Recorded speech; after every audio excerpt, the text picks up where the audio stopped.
Assalamualaikum warahmatullahi wabarakatuh.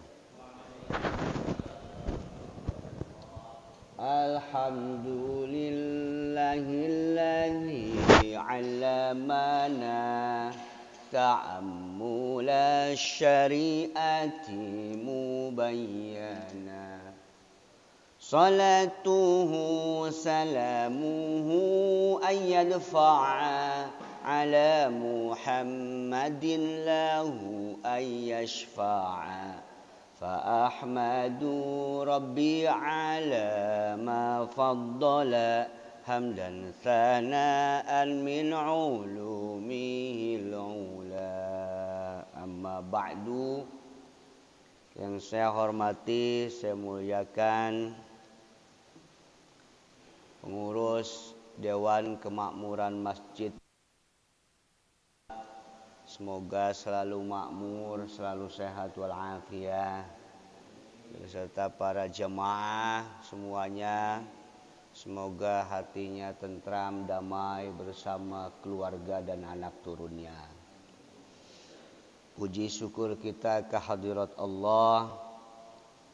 Salawat dan salam kita sanjungkan, kita sampaikan kepada Nabi Muhammad sallallahu alaihi wasallam. Pada bulan lalu kita membahas tentang 3 kata kunci terkait ayat puasa. Adapun teknis kaifiyah tentang puasa saya anggap cukup. Seperti al-imsak anil muftirat, menjaga dari hal-hal yang membatalkan dari subuh sampai maghrib. Kalau kata bahasa kampung saya, muasain matahari, ya kan? Matahari dari sejak mau terbit sampai surup. Nah, kemarin kita sudah belajar pemaknaan-pemaknaannya. Kenapa kok kita harus puasa? Ya, itu sudah. Adapun tata cara puasa ini tidak kalah penting dan sangat penting tentunya. Karena apa? Kita tidak akan mampu masuk kepada inti atau intisari kalau tidak menggunakan tata cara. Maka tata cara itu disebut fikih. Ya, ilmu fikih atau ilmu syariat gitu. Maka ada inti dari syariat. Maka nanti ada niat dan lain sebagainya. Tidak boleh ada yang masuk, tidak boleh nyelam. Kalau nyelam misalnya masuk ke dalam air lalu buang angin, itu batal. Kenapa? Logika ada angin berarti ada yang masuk kan gitu. Ya. Nah, itu cukuplah. Ada akil balik, syarat-syarat puasa, ada al-Islam dan lain sebagainya. Terus juga ada tabyitun niyah, meminapkan niat. Niatnya di malam hari. Kalau kata mazhab Syafi'i wajib niat setiap malam. Kalau kata mazhab Maliki boleh sekaligus dari malam pertama niat sebulanan. Gitu. Makanya nanti di awal malam Ramadan, itu niat ikut mazhab, kajian mazhab Maliki, itu saya niat puasa bulan Ramadan sebulanan. Dan nanti tiap malamnya juga niat ikut kajian mazhab Syafi'i, nawaitu shauma ghadin an adai fardhi syahri ramadhani hadhihi sanati lillahi ta'ala. Gitu. Jadi Ramadhani ya. Kalau Ramadhana, nah itu kalau Ramadhani namanya li idhofatiha lima ba'daha, itu bab idhofah. Tapi terserahlah mau baca Ramadhana, mau baca Ramadhani, malaikat nggak keder nggak, gitu ya. Gitu. Nah, maka kemarin inti puasa saya ulas sedikit dari ayatnya. Ya ayyuhalladzina amanu kutiba alaikumus syiyam. Hai orang-orang yang beriman, Aku wajibkan kalian berpuasa, diwajibkan kalian berpuasa. Kama kutiba 'alal ladzina min qablikum, sebagaimana diwajibkan atas kalian, atas orang-orang sebelum kalian, la'allakum tattaqun, agar kalian bertakwa. Saya ulas lagi. Iman menghasilkan kata amanah dan aman. Hai orang-orang yang beriman, yang menghambakan diri kepada Allah, karena dia adalah sebagai makhluk, Allah sebagai khalik. Dari hukum logika yang namanya yang diciptakan tidak bisa apa-apa dibanding yang menciptakan. Jangankan itu, yang melahirkan pasti lebih berjasa dibanding yang dilahirkan, gitu kan? Walaupun yang dilahirkannya doktor, terus tambah lagi profesor, yang melahirkannya buruh tani, enggak bisa ganggu gugat, itu mah udah hukum alam. Ya kan? Ini mah yang dilahirkannya juga profesor, yang melahirkannya doktor, apa yang melahirkannya cuma SD, enggak bisa itu. Ya sama, yang menciptakan pasti lebih wujud superior yang dibanding yang diciptakan. Maka sudah sepatutnya yang diciptakan menghambakan diri kepada yang menciptakan atas dasar keimanan. Terus yang menciptakan ngasih tugas namanya amanat kebumian. Berarti hai orang-orang yang beriman, diwajibkan atas kalian berpuasa. Berarti orang yang beriman melaksanakan amanat kebumian. Inni ja'ilun fil ardi khalifah. Masing-masing. Lalu kalau ada goncangan dalam melaksanakan amanat, kembali aman dalam setiap goncangan, maka amanu menghasilkan kata iman, amanah dan aman. Caranya kutiba alaikumusiyam, puasa. Kemarin dijelaskan. Kalau orang sudah mampu puasa, puasa adalah mampu menahan hal-hal yang berkaitan perut dengan kelamin. Perut dan kelamin ditahan, maka orang yang mampu mengkondisikan perut dan kelaminnya plus energi-energi yang ada di dalamnya, maka dia termasuk orang yang takwa. Takwa itu SOP dirinya sebagai makhluk. Dia sadar dirinya sebagai makhluk sesuai SOP makhluk. Kadang dirinya mau jadi Tuhan, gitu kan? Tuhan itu al-mutakabbir, kan? Oh, dirinya kok ikut Tuhan, gitu kan? Tuhan maha memaksa, dirinya jadi al-jabbar, gitu, gak bisa. Ya kan? Maka la'allakum tattaqun, maka dia akan selalu menjadi hamba, menjadi makhluk sesuai dengan petunjuk perintah dan petunjuk larangan dirinya sebagai makhluk. Ini makhluknya sebagai satpam saya di dunianya. Oh, berarti ada petunjuk perintah dan petunjuk larangan sebagai satpam. Maka orang-orang yang bertakwa di akhir puasanya itu akan mendapatkan kebahagiaan. Gitu. Ma ajmalal farahakun maftura, ma ahsakun mabrura, lisaimi farhatuhu qithiqata, liqa'uhu iftaruhu khuthammata. Jadi begini, setelah dia takwa, orang mampu nahan-nahan, pasti dia senang dia, pasti dia bahagia dia, kan gitu. Iya. Kalau orang nggak mampu nahan, pasti ngacak deh itu orang. Itu tiba-tiba dia tidak belajar cara nahan, gajinya cuma 5 juta, melihat mobil Fortuner mantep, lalu dia ke leasing, maksain adalah DP, bulanannya mentok, pada puyeng, maksa. Kenapa? Nggak bisa nahan, tahan aja, ya, gitu, tahan. Nah ini, kenapa orang bisa offset, bisa goblok mendadak? Karena kurang mampu nahan. Nahan itu bahasa Indonesia, bahasa Arabnya asyam atau al-imsaku, nahan. Gitu. Maka dari perut akan memunculkan gaya hidup. Dari kelamin akan memunculkan gaya. Maka kata Abu Ya Mufassir, di Banten tuh di Serang, dekat rumah mertua saya, pada Rincang. Hidup mah murah. Yang mahal mah gayanya itu tadi. Ya kan? Makan pisang satu hidup, makan nasi sepiring hidup. Makan yang harganya 700.000 semangkok hidup juga. Yang makan mie ayam 10.000 juga hidup. Gitu. Jadi gayanya emang yang mahal. Gitu. Kalau kata sekarang apa? Hedonis. Ya kan? Hedonis.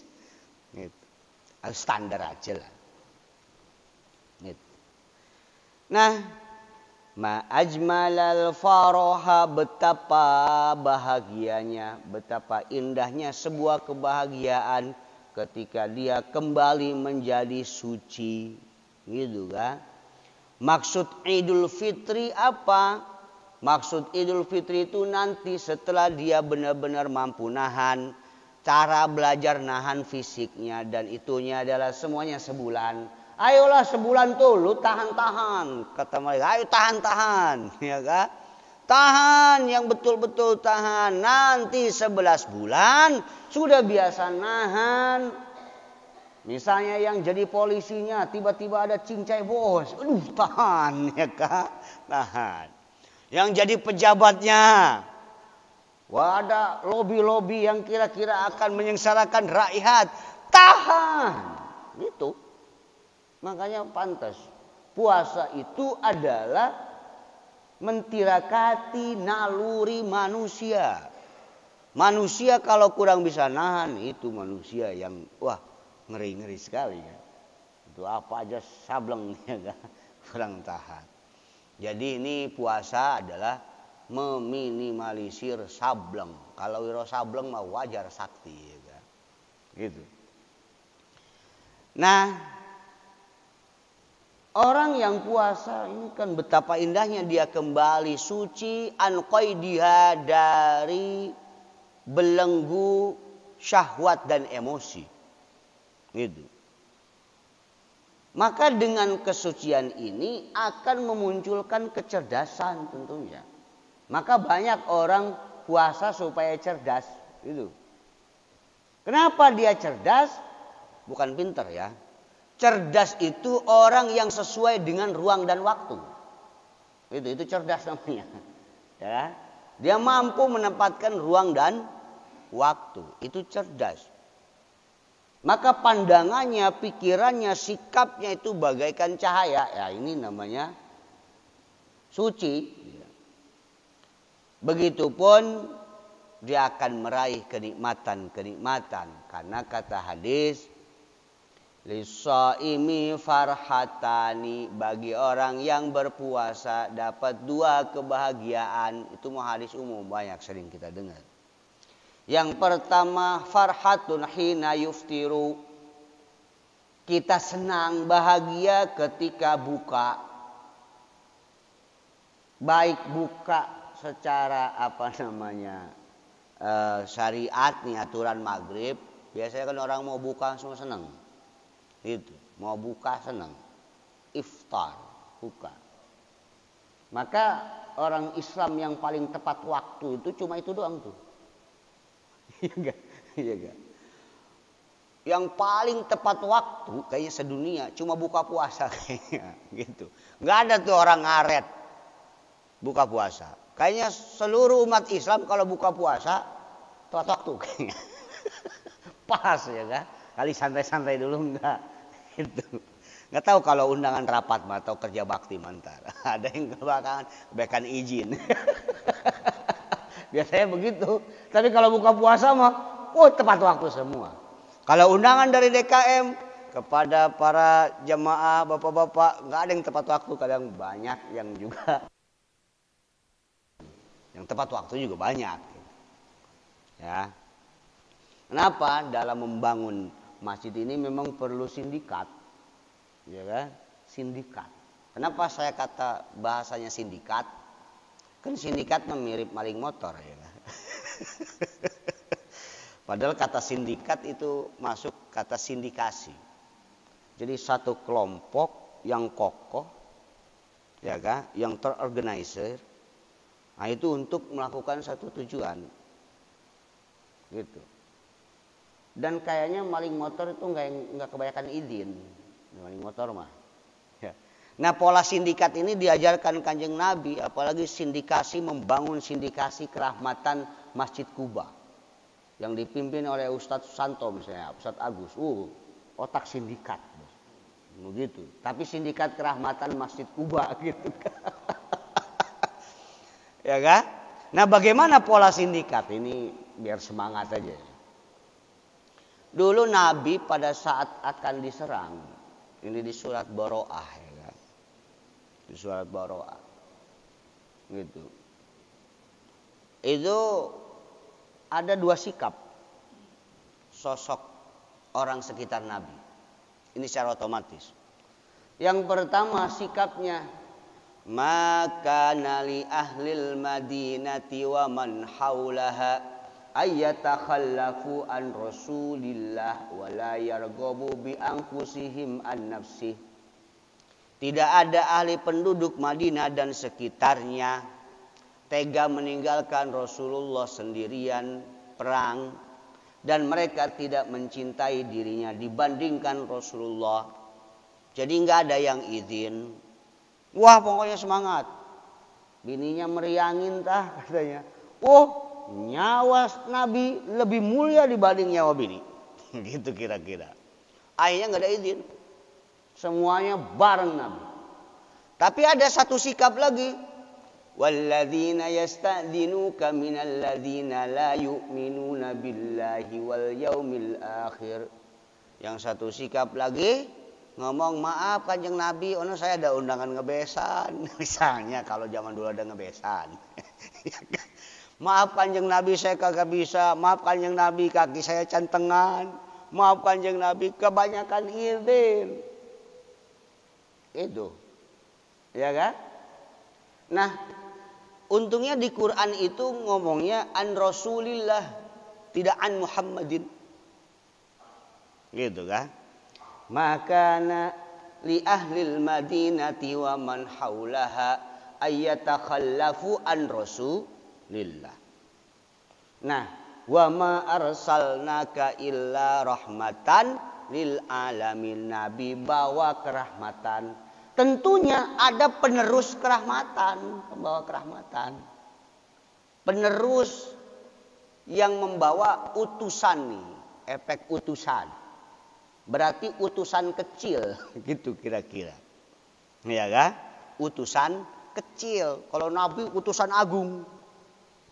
Mana utusan kecilnya? DKM masjid lah salah satunya. Kalau saya artikan, tafsirkan, kembangkan, maka nali ahli penduduk royal, tidak ada penduduk royal dan sekitar Masjid Kuba, ayatakhallafu meninggalkan Ustadz Agus Susanto sendirian buat kerja bakti, dan dia tidak mencintai dirinya, pengen sarapan duluanan atau olahraga di lapangan Ahmad Yani, gitu. Kecuali untuk kebersihan dan kenyamanan masjid. Tapi kalau orang kebanyakan izin, nah itu tadi walladzina yasta'dinuka minal ladzina la yu'minuna billah. Kenapa kita nih umat Islam berada lemah? Nah itu nggak pakai main pola sindikat itu. Kalau cara TNI jiwa korsa, maka perlu dibangun jiwa korsa kemasjidan itu, ya kan? Itu kebanyakan izin. Kalau kata guru saya kisah Hal Mahfud di Pati dulu, ya kan? Ketika ada haul orang tuanya, Yai ngapunten neng, kula boten saged hadir, kula ngeten. Enggak, saya begini, ya. Kula undangan ceramah. Terus jawab Yai pripun? Jawabnya bagaimana? Lho apa sing do teko ning kene iku ora duwe udzur. Apa yang hadir ke sini itu enggak punya udzur. Kalau logikanya dibalik, berarti yang dia itu nganggep yang hadir di acara yai itu pengangguran. Gitu. Kalau cara orang Tangerangnya pas giliran kerja bakti kebanyakan izin misalnya. Aduh maaf saya ini, wah saya ini. Oh, ya lu doang yang sibuk, kok mah enggak, gitu kira-kira. Ya lu doang yang sibuk, kok mah kagak. Gitu. Oh berarti yang hadir ke sini ya pengangguran juga, enggak punya kerjaan. Ini banyak kerjaan. Kira-kira gitu. Nah, kita kembali. Karena tadi bab kerja bakti. Lisaimi farhatani, farhatun inda, ada yang bahasanya indal iftar atau hina yuftiru, wa farhatun hina. Nah, iftar itu tadi ada senang saat buka puasa secara teknis tadi. Ada iftar yang memang dia maknanya suci. Ya. Hina yuftiru, dia suci, tenang, damai, gitu. Dan nanti dia senang ketika dia bertemu dengan Tuhannya, gitu. Nah. Terus kata id tadi, idun lahu jara ila fitratihi, siryanuhu li fitratin fi nafsihi. Ini kan disebut Idul Fitri. Baru gak mau puasa udah bahas Lebaran ya kan. Idul Fitri. Ini babnya udah. Gitu. Nah, kata Idul Fitri ini kalimat ya kan, ada kata Id. Gitu. Id itu artinya ada yang mengatakan Id itu kembali, ya kan? Ada dua kata kan? Ada Id, ada Al-Fitr. Dalam tinjauan kebahasaan bahwa Id merupakan derivasi dari kata ada. Id asalnya ada, yang artinya kembali. Atau Id juga ada yang mengatakan i'tiyad, yang artinya kebiasaan. Dalam kitab Hujjatullah Al-Balighah, ini artinya kata itu tetap pada indikasi makna kegembiraan dan kesukacitaan. Gitu. Maka kalau kita ambil kata id yang artinya kembali, maka bahasanya kembali kepada kesucian, gitu kan? Menuju keberuntungan. Dari beberapa keterangan kata al-fitr itu juga maknanya bukan hanya dia buka atau suci dan lain sebagainya. Ada yang al-fitru itu artinya sunnatullah. Gitu. La tabdila li khalqit fitratallahi allati fataran nasa 'alaiha la tabdila li khalqillah. Gitu. Yang memang keadaan hukum kejadian manusia semuanya suci. Gitu. Fitr semuanya. Kenapa kok bisa rada oleng manusia itu? Karena tadi ada dikasih yang namanya energi atau naluri, syahwat, kepuasan emosional, kesianan, simpati, perasaan itu. Kadang suka ketutup itu sama itu. Maka agar dia kembali menuju suci, gitu. Agar tidak sering tertutup tuh sama naluri tadi.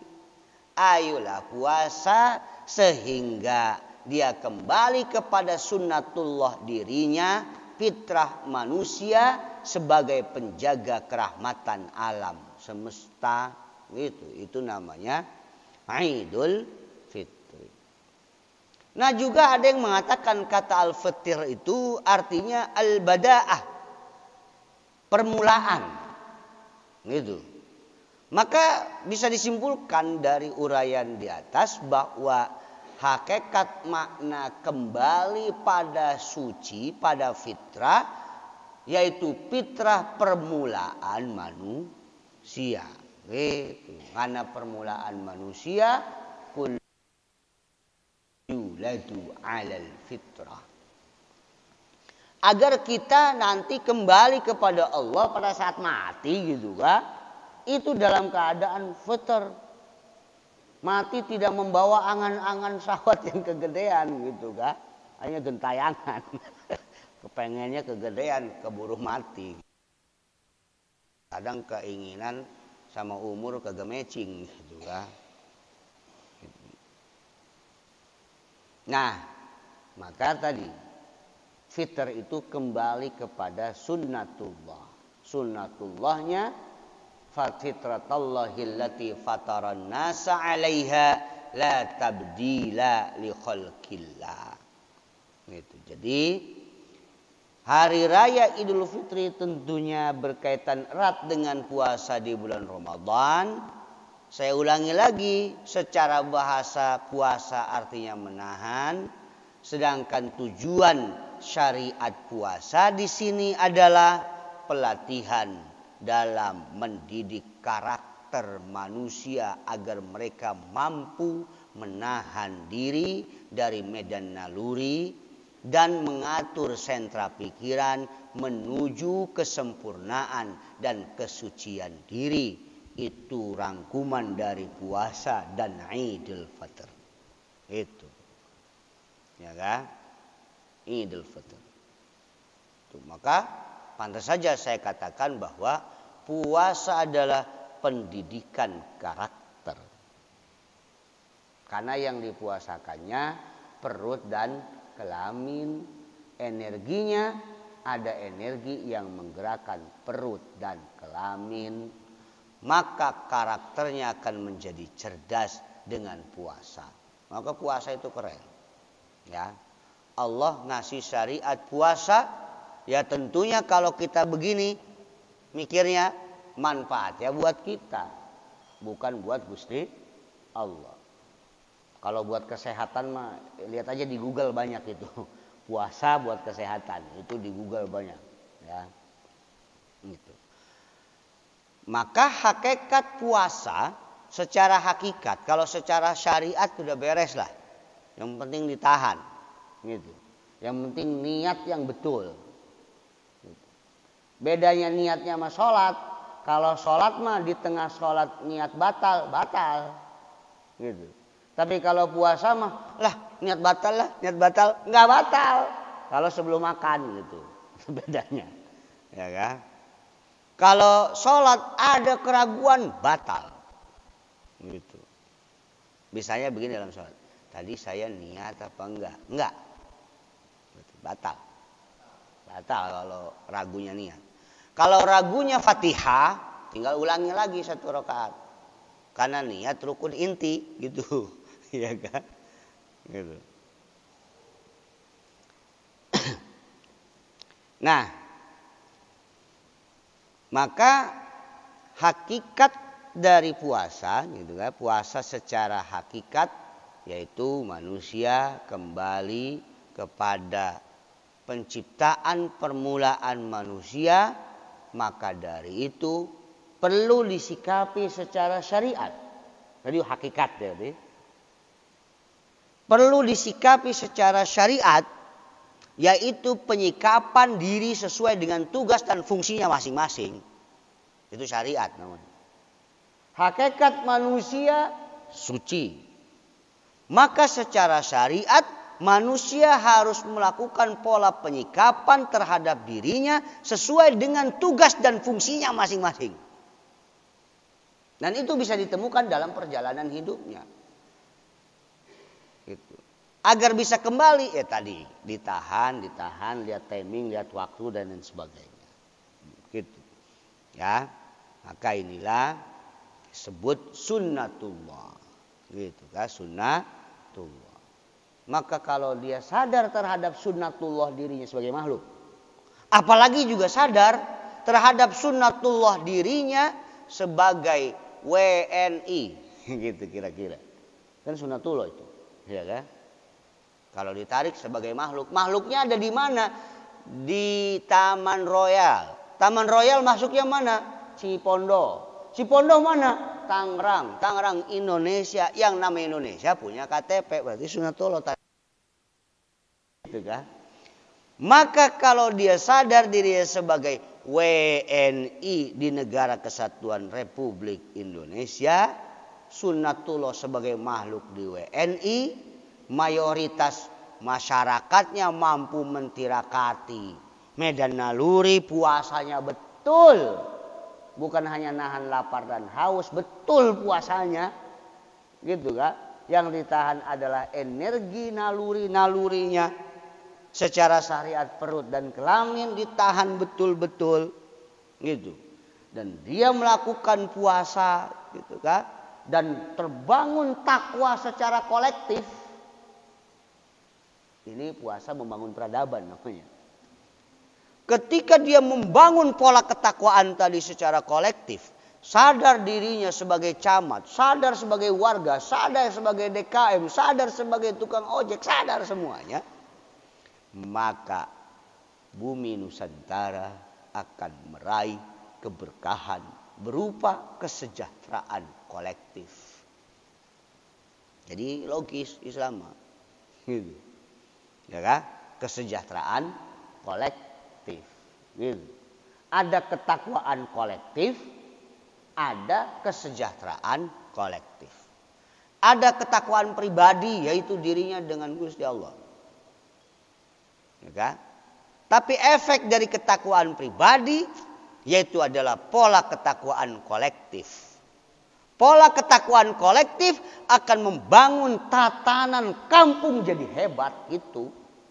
Maka jangan suka kita, gimana nih kampung kita, gimana negara kita, gimana ini kayaknya kok. Lihat saja, sudah takwa kolektif apa belum? Ada pejabatnya 3 orang takwa, masyarakatnya 700 orang nggak takwa, kan repot. Tapi kalau 700 orang masyarakat takwa, ada pejabatnya 3 orang nggak takwa, itu bisa diganti. Kira-kira gitu. Itu hukum Quran, itu Quran itu. Walau anna ahlal qura amanu wattaqau lafatahna alaihim barakatim minas samai wal ard walakin kadzabu fa akhadnahum bima kanu yaksibun. Itu. Tapi ketika bangsa ini misalnya enggak mampu mentirakati nalurinya, apa-apa demo, apa-apa emosi, apa-apa gitu.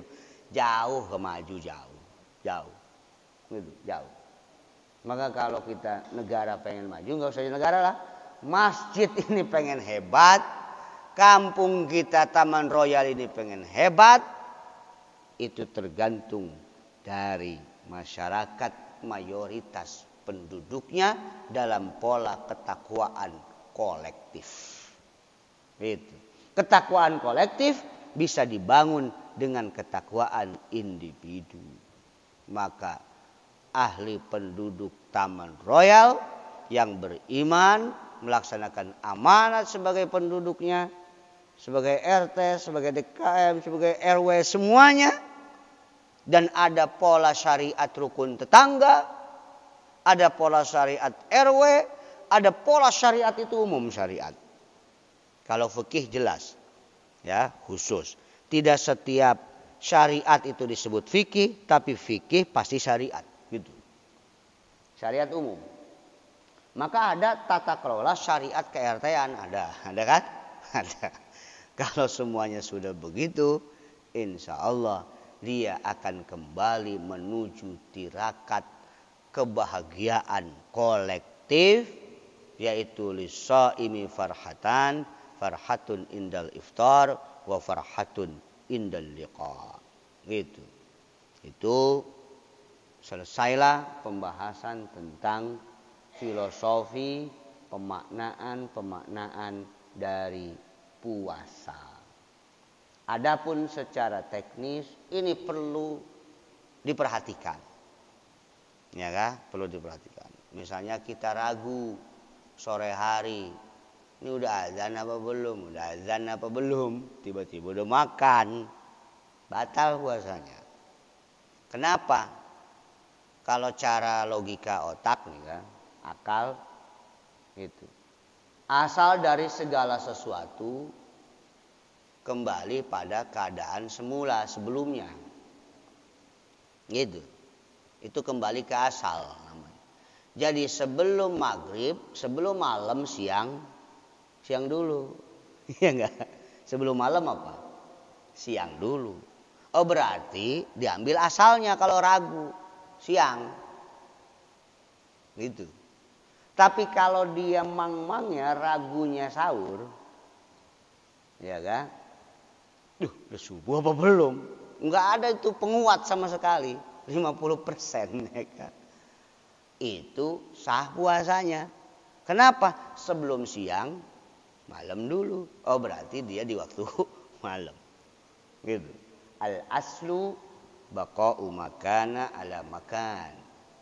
Al-aslu hummila alal qalil. Ya sama kayak sholat.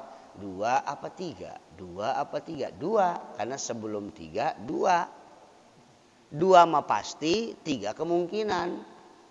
Gitu. Ya kan? Atau takdiruhu bi aqrabi zamani. Asal dari segala sesuatu ambil masa terdekat. Kalau contoh di kitabnya, dia bangun tidur, lah kenapa ada calon RT di sini? Ya di sarung. Gitu misalnya. Lah ini bingung ini, kapan ini tadi? Cari tarik ke belakang. Oh, saya pakai sarung ini habis sholat isya. Kayaknya saya tidur itu isya, saya mimpi ketemu Dewi Persik misalnya. Terus udah kering sampai subuh, saya nggak sadar sampai zuhur pas asar saya sholat. Lah kok dipegang-pegang ini kok ada petanya kayak putih telur. Aduh kapan ini? Maka yang ditarik bi aqrabi zamani. Itu asal. Itu usul kaidah fikih. Al aslu hummila 'alal qalil, al aslu baqa'u makan 'ala makan, al aslu bara'atul zimmah. Gitu.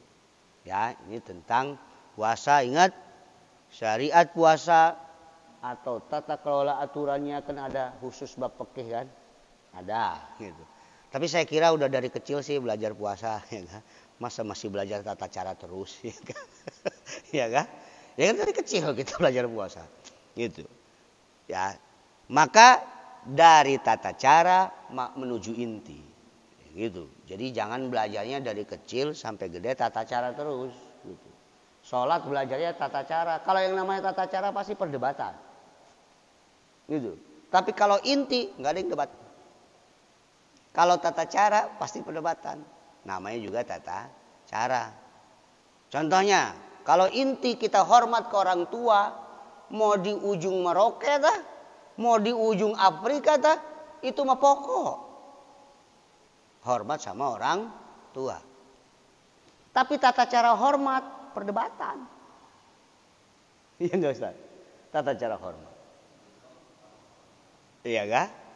Kalau orang Jawa Tengah misalnya sama orang Jakarta. Kalau orang Jakarta Betawi ke bapaknya, Assalamualaikum, Mbok, iya kah? Atau ke kiai jam 11 siang, Assalamualaikum, kiai. Assalamualaikum. Jangan coba-coba kamu melakukan itu di Jawa Timur, di Jawa Tengah. Dilihatin banyak orang ya kan? Kenapa? Perdebatan. Apakah orang Betawi ini atau orang Jakarta atau nggak hormat sama dia? Ya hormat, tapi caranya beda. Gitu kira-kira. Jadi kalau hukum pokok pasti tidak ada beda. Kalau hukum cabang pasti beda. Maka ada puasa beda-beda. Itu hukum cabang. Ya kan? Cara penentuan hukum cabang. Cara menyikapi hukum cabang jangan suka diadu-aduin. Itu mah orang sableng namanya. Ini kata Ustadz ini begini. Kata Ustadz ini begini. Ayo Ustadz sama Ustadz ribut gitu. Ya. Saya kira itu. Jadi ini kembali pada masalah pokok. Terima kasih. Assalamualaikum warahmatullahi wabarakatuh.